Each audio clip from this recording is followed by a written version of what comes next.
Hello, lovely ones. How are you doing? I hope you're well. Today's podcast episode is a little bit different. I'm sharing how I prepare for speaking engagements. So last week, Friday, I spoke at Stylist Live. I was in conversation with one of their senior journalists, Amy Beecham, and we were talking about 5 ways to reduce burnout.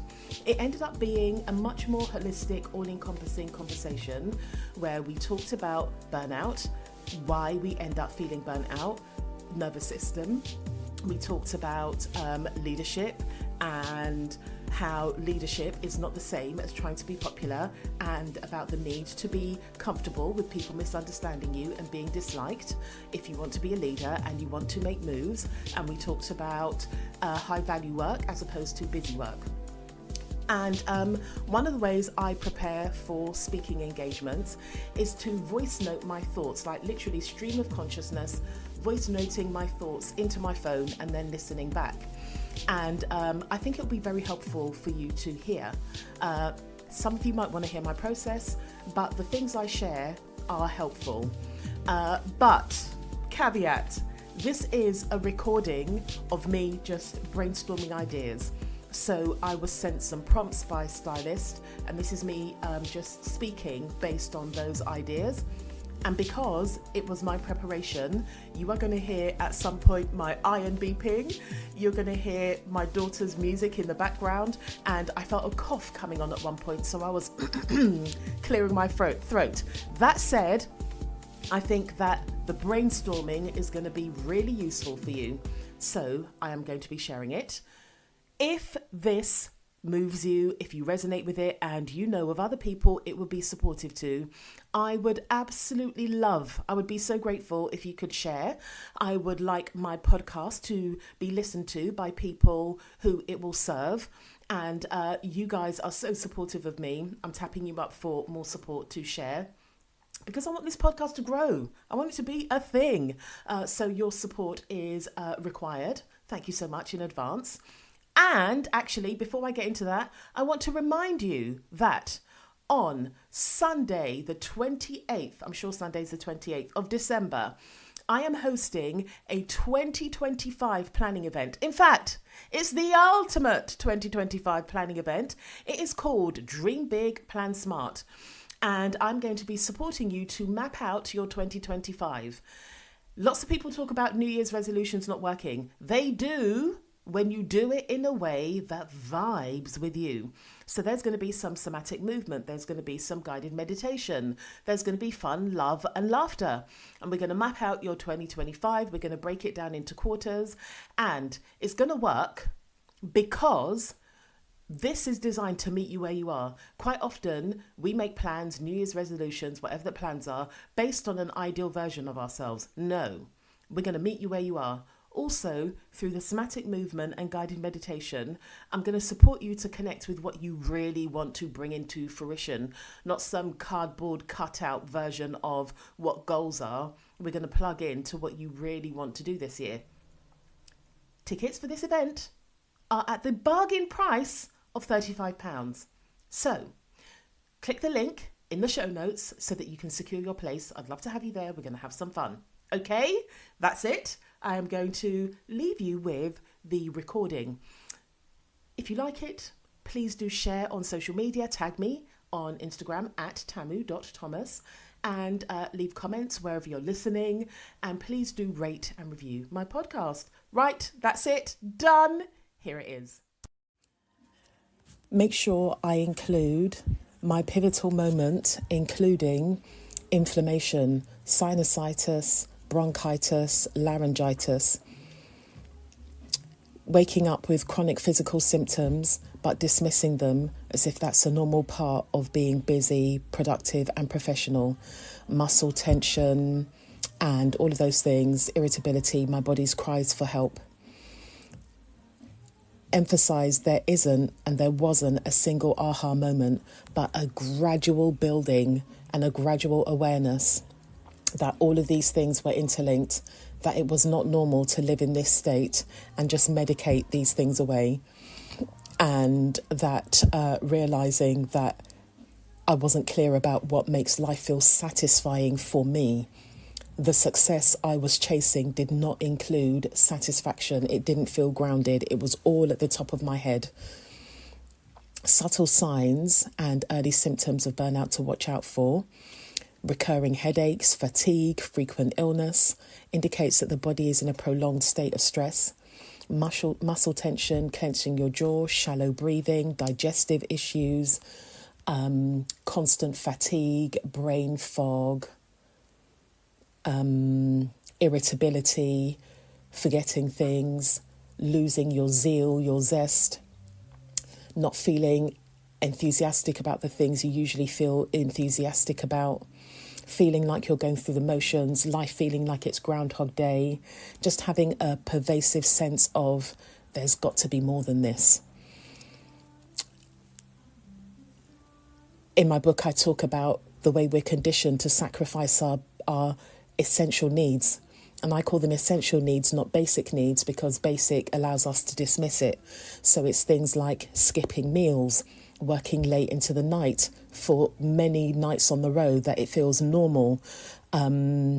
These things seem minor at first, but they build, and it develops a pattern of self-neglect. And I want to be very clear. That pattern of self-neglect is not because we are neglecting ourselves per se, but because we are conditioned to believe that self-neglect is the path to success. And that conditioning starts from when we're really young. So when we think about being at school, you're at home or in nursery and you're praised for meeting your needs when you need to go to the toilet, when you want to have a snack. The moment you went to school, those things become things that make you naughty and bad. So wanting to go to the toilet in the middle of a lesson, that's frowned upon. Immediately you're asked to hold it. So you learn that in order to be productive, you've got to suppress your needs and squeeze them in here and there when it's convenient, as opposed to knowing that it's a natural thing we need to do to take care of ourselves. And we're able to rationalise them because we are taught that that's what makes us ambitious, that's what makes us driven. And all of these things begin to create a wound. So I talk about we need to heal the wound of toxic productivity because it causes a deep wound that separates us from ourselves. It means that the connection with ourselves, there's a barrier there. Who we are and what we really need becomes sources of shame because we need to slow down, we need to pause, we need to stop. And we're taught that we are valuable and that we contribute meaningfully to society when we're on the go all the time. Immediate actionable steps for balance. Instead of thinking about work-life balance, I want us to think about work-life harmony or life-work harmony. Harmony allows for ebb and flow. It allows us to acknowledge that there are sometimes our work lives may require more of our attention, but our lives are a priority, but at this moment in time, this work needs more of the attention. As a parent, you know that a lot of the harmony will swing towards your children. There are times when our own personal lives require more of our attention, and we need to think of ourselves not as butter to be spread thinly. We are a dollop of the finest Jersey cream. So when we bite in, there are teeth marks. So I want us to move away from this idea of work-life balance. And my hypothesis is that work-life balance is projected towards women more. And it became a thing when in the 80s and 90s, more and more women were encouraged to work full time, and we were not given the support. We still don't have the support to do the overwhelming majority of domestic and care labour. So this idea of work-life balance, so women would feel reassured that they're not going to neglect their womanly duties, was possible. And it means that we end up trying to do it all. So if we think about harmony, we're much more likely to think about, well, what support do I need at this phase? We look to nature for cues. Nature works in harmony. It doesn't work in balance. If the sun shone all the time, all the things we enjoy would not be able to be sustained because the whole world would be a desert. So, we have different phases, and we have to embrace that about ourselves and not make it a flaw. When we're able to embrace these things, we are able to create structures and systems that support us as human beings instead of trying to confine us into human doings that can be commodified. So actionable steps we can take. Sometimes it feels insurmountable because we're like, oh gosh, now I've got to do yoga for an hour every morning, and I need to go to the gym and strength train 3 times a week, and I need to go on a retreat, and I need to go to a spa. All of those things are wonderful, and for a lot of us, those things are not achievable. It's things that we can weave throughout our days. So can you wake up 15 minutes earlier and stretch, or put on 3 banging tunes and have a little personal rave with your headphones on? Are you, when you're making your cups of tea or whatever it is you're drinking during the day, actually do that mindfully and take some time out just to do that? Avoid back-to-back meetings when you can. Even a 10-minute buffer in between meetings is very supportive. And take that 10 minutes, even if you are like looking out of the window, gazing at the sky for 5 minutes. All of these things have a cumulative impact and are much better for you than the things we do on a random basis. If you are able to stare at the sky for 5 minutes a day, 5 days a week, that's 25 minutes. Over a month, that's an hour or whatever. Over a year, that's like 12 hours that you've given yourself.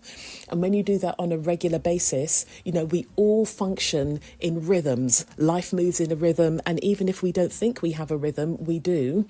And when your rhythm includes those breaks, your body starts to calm down. Your nervous system starts to trust you that you are going to take time to actually replenish yourself and meet your needs. And these things, they do stack. We mustn't dismiss them. We're brought up in this go hard or go home culture, this intensity addiction, and it doesn't need to be those things.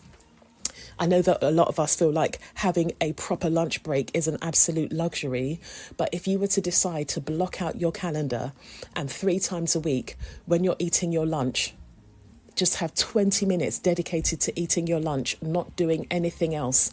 And I know a lot of us will think like, oh my gosh, 20 minutes just eating my lunch. How can I do that? Because we're very distracted.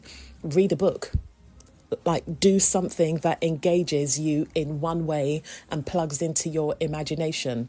And I would suggest reading a non-fiction book, not a personal development book, not listening to a podcast, actually something that's going to allow your imagination to run free. Responding to the notion that boundaries limit ambition. If you look at any successful person, you will see that one of their number one success hacks is healthy boundaries. Boundaries are fuel for ambition. I talk about this in my book. Boundaries free us up from busy work that drain our energy. It enables us to focus on high value work that actually moves the needle. And we are able to set clear limits so that we are, instead of doing presenteeism and trying to look busy, we focus and dedicate our energy on stuff that moves the needle. This enables us to be more discerning about the things we do, less likely to get involved in being the office mother and doing the organising of baby showers and Christmas cards and all of those sorts of things. And it also enables us to have the courage to be disliked. It enables us to focus on what needs to be done rather than appeasing people. We're then able to recognise that being a leader is not a popularity contest. And we are able to understand that it doesn't matter what we do, there's always going to be somebody that finds fault in what we're doing. And it's much better for people to misunderstand us than us to misunderstand ourselves. That causes a lot of confusion and takes us off track. And that leads into achieving promotions and pay rises, without burnout. Achieving career milestones doesn't require compromising our health and personal life. In fact, being clear about what it takes for us to be healthy and how we want to live our personal lives fuels us and the work we want to do. So in my book, I talk about not just having a work ethic, but also having a life ethic. When we are clear about the way we want to live our lives, we're then able to look at our work as part of our self-care. Our work is part of us being able to live the lives we want to live. So if I want to live a life where I feel peaceful and I've got time for hobbies and joy and spending time with people I love and doing things, I want to spend lots of quality time with my daughter. She's becoming an adult and she's going to be living her own life soon. Is that reflected in my work? How can I support my work become supportive of that? So it's going to help me make better choices in relation to my work. Now, sometimes, let's face it, we live in a society where things cost a lot of money and the price of that is going up. So whilst I want to be able to spend quality time, I'm going to need to earn money to be able to do that. So it's about the focus on quality time, not sitting around doing any old thing on our phones, making sure that I'm making the money so that we can engage in activities where we can be present with each other and enjoy each other. And also making sure that I'm bringing in the money so that I'm not stressed about our living costs, which is going to distract me from being able to be present with the people I care about the most, and also being present with myself. Any career or progress that requires you consistently compromising your health and personal life, you need to ask yourself, is that actually the success you want? Is that actually taking you towards like a whole life success? Is that what you're ambitious for? Are you actually ambitious to prize work, for work to forsake all others, life shifts or tech boundaries that can help. I'm somebody who can be chronically online. I use an app to help me navigate that. I also have protocols and questions I ask myself when I can feel myself using social media to numb. So I'll ask myself what I'm avoiding, what am I hiding from? And I will do little things like look at my screen time and calculate if my hourly rate is X, that's how much my screen time is costing me, which can be a very powerful jolt into reality. And also, it's like using your phone as a bridge rather than a distraction. So when I was writing my book, because I used my phone so much, and it was and is an addiction, I often would start writing my chapters or fleshing out ideas for my book on a Google Doc on my phone and then pick it up and carry on my laptop. Also, for me, social media is a huge source of information and inspiration.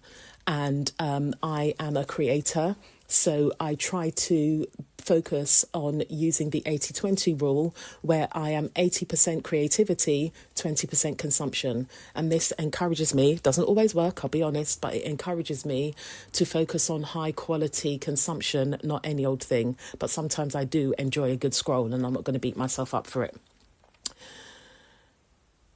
And integrating small shifts into a demanding schedule. Again, I encourage those micro moments of self-care. It's things like having a salt bath twice a week, because that is really soothing for you and calming for you, restorative. It is things like doing things slower.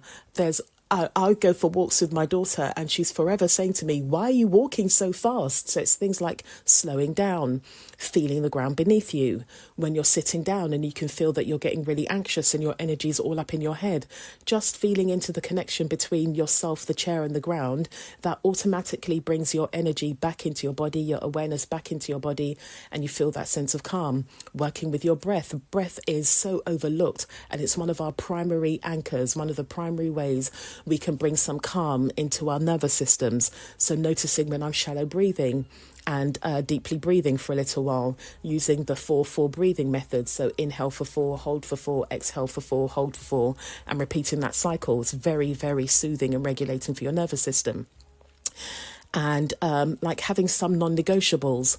What are your non-negotiable minimum standards? So a non-negotiable minimum standard for you all, I recommend, is not having back-to-back meetings, having buffers in between your meetings. Another non-negotiable I recommend is not multitasking. It is no good for our brains. It is wearing us down. Instead, I would do tasks one by one and have a short break in between and tick them off. You will find that you're much more effective. Multitasking makes us very anxious and frenetic, and we get the illusion of moving fast, but what we're doing is drifting. We're not actually getting anywhere too soon.